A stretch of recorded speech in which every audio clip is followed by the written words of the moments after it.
কখনো সিআইডি, কখনো ইডি, কখনো রাজ্য এজেন্সি, কখনো কেন্দ্রীয় এজেন্সি। প্রায় প্রতিদিনই ম্যারাথন জেরার মুখে অভিষেক বন্দ্যোপাধ্যায়।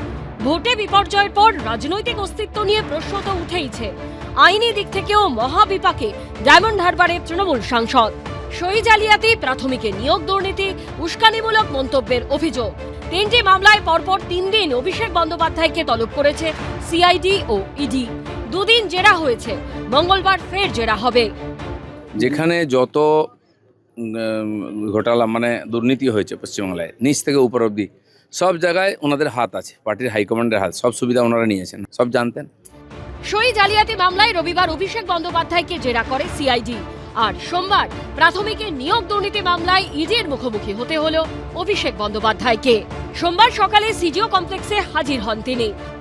অভিষেক বন্দ্যোপাধ্যায় তিনি ভেতরে প্রবেশ করলেন এবং বেলা 11টার মধ্যে, সকাল 11টার মধ্যে তাকে আসার নির্দেশ দেওয়া ছিল। সেই অনুসারে কিন্তু তিনি কালীঘাটের বাড়ি থেকে সকাল 10:15-তে বেরিয়ে যান এবং ইতিমধ্যেই একেবারে অভিষেক বন্দ্যোপাধ্যায় 11টা বাজার খানিকটা আগেই, অর্থাৎ কিনা মিনিট 3 আগেই কিন্তু তিনি এসে পৌঁছেছেন। প্রাথমিকে নিয়োগ দুর্নীতি মামলায় প্রায় 1 বছর আগে তৃতীয় সাপ্লিমেন্টারি চার্জশিট দিয়েছিল সিবিআই। কেন্দ্রীয় এজেন্সি তদন্তে উঠে এসেছিল লিপস অ্যান্ড বাউন্সের নাম। লিপস অ্যান্ড বাউন্সের আলিপুরের অফিসে অভিযান চালিয়েছিল ইডিও। তাদের চার্জশিটেও লিপস অ্যান্ড বাউন্স সংস্থার নাম ছিল। এই সংস্থার সিইও অভিষেক বন্দ্যোপাধ্যায়। আমি এখনো এই পদে আছি। প্রাথমিকে নিয়োগ দুর্নীতি মামলায় এর আগেও অভিষেক বন্দ্যোপাধ্যায়কে জিজ্ঞাসাবাদ করেছে ইডি। রবিবার ফের ইডির তলবে সিজিও কমপ্লেক্সে হাজির হন তিনি।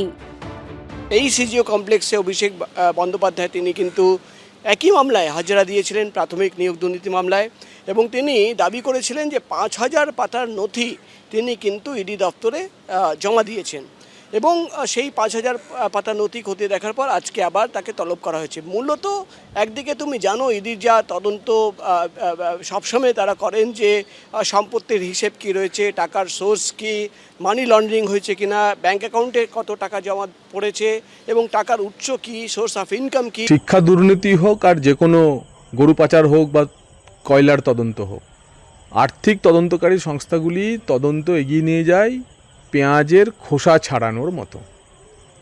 শিক্ষা দুর্নীতির ক্ষেত্রে পেঁয়াজের খোসা ছাড়ানো প্রায় শেষ। এবার এই পেঁয়াজের ঝাঁঝ কোথায় গিয়ে লাগবে আর কয়েকটা দিন অপেক্ষা করুন। প্রাথমিকে নিয়োগ দুর্নীতি মামলায় সোমবার অভিষেক বন্দ্যোপাধ্যায়কে প্রায় 11 ঘন্টা ধরে জিজ্ঞাসাবাদ করে ইডি। তারা তাদের কাজ করছেন। রাজনৈতিক প্রেসার আছে না আছে আমি সেটা যাব না, তার কারণ বিজেপি নিয়ে যত কম বলা যায় তত ভালো। আমাকে যা প্রশ্ন করেছে আমি তার উত্তর দিয়েছি এবং আগামী দিনেও তারা যদি আমাকে ডাকে, আমার যদি কোনো পূর্ব নির্ধারিত কর্মসূচি না থাকে, আমি নিশ্চিতভাবে যাব। দুর্নীতির শিকড় কত গভীরে, কারা জড়িত এতে, কারা শিক্ষা ব্যবস্থার সর্বনাশ করেছে, ডবল ইঞ্জিনের সরকার কি তা খুঁজে বার করবে? প্রকাশ সিনহা, হিন্দল দে ও রঞ্জিত সাউয়ের রিপোর্ট, এবিপি আনন্দ। এবিপি আনন্দ, এগিয়ে থাকে, এগিয়ে রাখে।